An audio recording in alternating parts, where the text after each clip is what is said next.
Hello friends, welcome to my channel Kritik stories. आज मैं आपको बताने वाली हूँ वट सावित्री व्रत की कहानी और इसकी पूजा विधि। वीडियो को लास्ट तक जरूर देखिएगा। चलिए बताते हैं।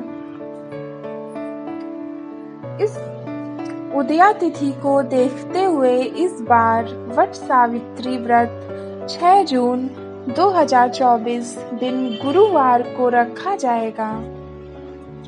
विवाहित महिलाओं के बीच अत्यधिक प्रचलित ज्येष्ठ कृष्ण अमावस्या के दिन आने वाली सावित्री व्रत की कथा निम्न प्रकार से है। भद्र देश के एक राजा थे जिनका नाम अश्वपति था। भद्र देश के राजा अश्वपति की कोई संतान न थी। उन्होंने संतान की प्राप्ति के लिए मंत्रोच्चारण के साथ प्रतिदिन 1,00,000 आहुतियां दी थी। 18 वर्षों तक यह क्रम जारी रहा। इसके बाद सावित्री देवी ने प्रकट होकर वर दिया कि राजन, तुझे एक तेजस्वी कन्या पैदा होगी। सावित्री देवी की कृपा से जन्म लेने के कारण से कन्या का नाम सावित्री रखा गया। कन्या बड़ी होकर बेहद रूपवान हुई। योग्य वर न मिलने की वजह से सावित्री के पिता दुखी थे। उन्होंने कन्या को स्वयंवर तलाशने भेजा। सावित्री तपोवन में भटकने लगी। वहां साल्व देश के राजा घुमितसेन रहते थे। क्योंकि उनका राज्य किसी ने छीन लिया था, उनके पुत्र सत्यवान को देखकर सावित्री ने पति के रूप में उनका वरण किया। ऋषि राज नारद को जब यह बात पता चली तो वह राजा अश्वपति के पास पहुंचे और कहा कि हे राजन, यह क्या कर रहे हैं आप? सत्यवान गुणवान है, धर्मात्मा है और बलवान भी है, पर उसकी आयु बहुत छोटी है। वह अल्पायु है। 1 वर्ष के बाद ही उसकी मृत्यु हो जाएगी। ऋषि राज नारद की बात सुनकर राजा अश्वपति घोर चिंता में डूब गए। सावित्री ने उनसे कारण पूछा तो राजा ने कहा, पुत्री, तुमने जिस राजकुमार को अपने वर के रूप में चुना है वह अल्प आयु है। तुम्हें किसी और को अपना जीवन साथी बनाना चाहिए। इस पर सावित्री ने कहा कि पिताजी, आर्य कन्याएं अपने पति का एक बार ही वरण करती हैं। राजा एक बार ही आज्ञा देता है और पंडित एक बार ही प्रतिज्ञा करते हैं और कन्यादान भी एक बार ही होता है।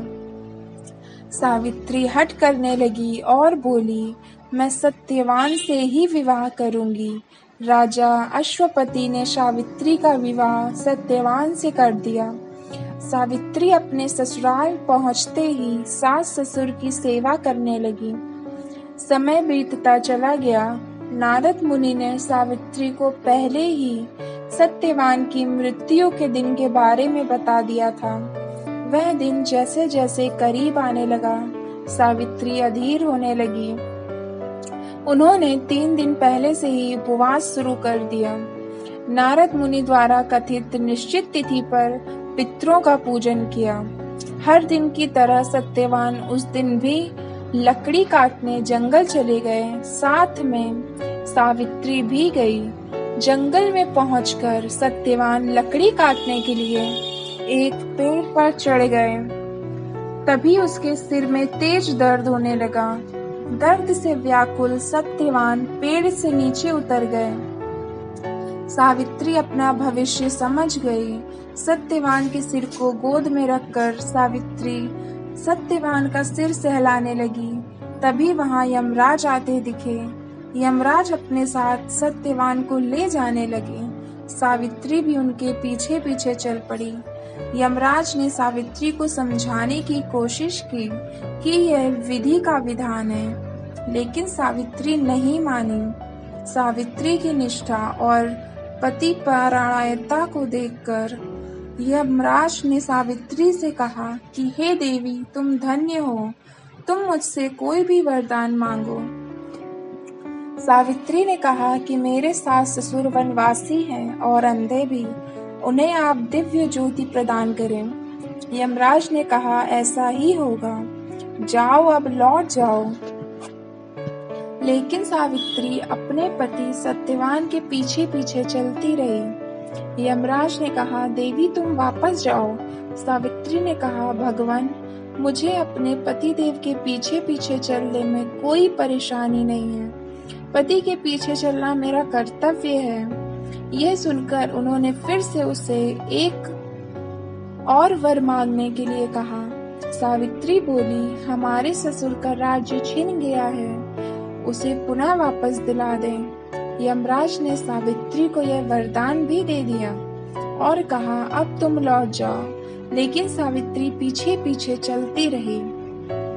यमराज ने सावित्री को तीसरा वरदान मांगने को कहा। इस पर सावित्री ने 100 संतानों और सौभाग्य का वरदान मांगा।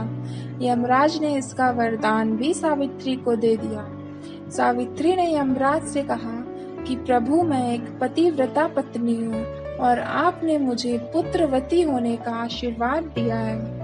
यह सुनकर यमराज को सत्यवान के प्राण छोड़ने पड़े। यमराज अंतर्ध्यान हो गए और सावित्री उसी वट वृक्ष के पास आ गई जहाँ उसके पति का मृत शरीर पड़ा था। सत्यवान जीवंत हो गया और दोनों खुशी खुशी अपने राज्य की ओर चल पड़े। दोनों जब घर पहुंचे तो देखा कि माता पिता को दिव्य ज्योति प्राप्त हुई है। इस प्रकार सावित्री सत्यवान चिरकाल तक राज्य सुख भोगते रहे। अतः पतिव्रता सावित्री के अनुरूप ही प्रथम अपने सास ससुर का उचित पूजन करने के साथ ही अन्य विधियों को प्रारंभ करें। वट सावित्री व्रत करने और इस कथा को सुनने से उपवासक के वैवाहिक जीवन या जीवन साथी की आयु पर किसी प्रकार का कोई संकट आया भी हो तो वह टल जाता है। वट सावित्री का व्रत करने वाली महिलाएं सुबह ब्रह्म मुहूर्त में उठकर पवित्र नदी में स्नान करें और अगर घर के आसपास कोई नदी ना हो तो नर्मदा या किसी पवित्र नदी का जल पानी में मिलाकर स्नान कर लें। इसके बाद पारंपरिक और सुंदर वस्त्र धारण कर खुद का 16 श्रृंगार करें। फिर प्रसाद के लिए सात्विक भोजन तैयार करें। इसके बाद कच्चा सूत, जल से भरा कलश, हल्दी, कुमकुम फूल और पूजन की सभी प्रकार की सामग्री लेकर जहाँ वट वृक्ष है वहाँ पर जाएं। अब इसके बाद शुद्ध जल वट वृक्ष पर चढ़ाएं और उसके समक्ष शुद्ध गाय का देशी घी का दीपक जलाएं। इसके बाद सभी पूजन सामग्री एक एक करके वट वृक्ष पर अर्पित करें। इसके बाद वृक्ष के चारों ओर 7 बार परिक्रमा करें। साथ ही चारों ओर सफेद कच्चा सूत बांध लें। अब वट सावित्री की कथा का पाठ करें। इसके बाद अंतिम चरण में आरती से पूजा कर समापन करें। अब इसके बाद भगवान का आशीर्वाद लें, उन्हें प्रणाम करें और पति की लंबी उम्र के लिए प्रार्थना करें। फिर घर आकर घर के बड़े बुजुर्ग से आशीर्वाद प्राप्त करें। वट सावित्री व्रत को रखने के कुछ नियम भी बताए गए हैं। वट सावित्री व्रत के दिन दान करना अति लाभकारी माना गया है। इस दिन सुहाग का सामान दान करना शुभ माना जाता है। वट सावित्री व्रत के दिन सुहागन महिलाओं को काले कपड़े पहनने से बचना चाहिए। इसके अलावा सफेद वस्त्र भी धारण नहीं करने चाहिए और इस रंग की चूड़ियां भी नहीं पहननी चाहिए। इसी के साथ वट सावित्री व्रत की कथा पूरी होती है। अगर आपको भी ये कहानी अच्छी लगी हो तो अपने फ्रेंड्स और रिलेटिव्स के साथ ये स्टोरी शेयर करें और मेरे चैनल को सब्सक्राइब कर लीजिए ताकि आप ऐसे वीडियोस आगे भी देख सकें। आपसे फिर मिलते हैं नेक्स्ट वीडियो में। तब तक के लिए धन्यवाद। जय हिंद।